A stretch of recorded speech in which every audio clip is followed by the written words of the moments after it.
Hey, new food! Hello, genuine people! For today, tanghaling tapat and sobrang init. Nakita nyo naman, wala talaga akong gana mag-ayos muna. So, since hapon ngayon, gusto ng kids na magtusok-tusok, kaya lang sabi ko, wag na bumili sa labas. Tayo na lang gumawa ng ating mga kikiam chicken balls. So, tara, samahan nyo ako. So, naglalagay na ako ng mantika. Itong nabili ko sa Shopee, trending to eh. Kaya lang nakakaloka kasi hindi nga siya natatapon. Pero pag ginanon mo naman, parang baril. Hindi ka nang gagawin. Maglalagay na tayo ng chicken balls. Chicken balls. Habang pinipito yan, gagawa muna ako ng sausawan. Okay na itong ating chicken balls. Next is ang kikiam. Ito yung gusto nila talaga, kikiam. Hindi sila mahilig sa fishball. Ah!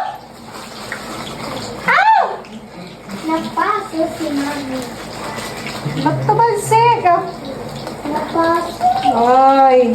Napaso ang mama ko. Nakainis talaga magluto Nakainis ka. Okay na tong kikiam. So, next, magluluto tayo ng manong sauce. So, ito na yung ating sauce, yung manong sauce. So, water lang yan. Bawang. Toyo. Lalagyan natin siya ng toyo, pero onti lang. Tignan nyo, ito yung nabili ko Ganito siya ka-hassle pag nilagay mo. Hindi ko alam, ayun, ganun. Parang sumasabog. Hindi ko alam kung paano siya makontrol kahit onti lang yung pilit ko. Pero sabi ko nga, huwag ko nang... Yun. Ganun, tumatalsik siya, parang baril. Kaya pag nabwisit ako, butasin ko na lang yan. Brown sugar.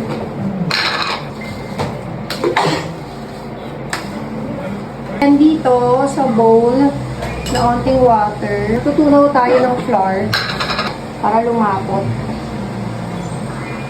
Lang. Tapos sobrang bilis lang nito kasi nakita nyo, kumukulo na kagad yung sauce. Sobrang bilis lang itong manong sauce na to. Pwede nyo siyang lagyan ng red na sili. Or pwedeng hindi naman, since mga bata ang kakain, hindi ko siya lalagyan. Pero lalagyan ko siya ng pepper. Konti lang.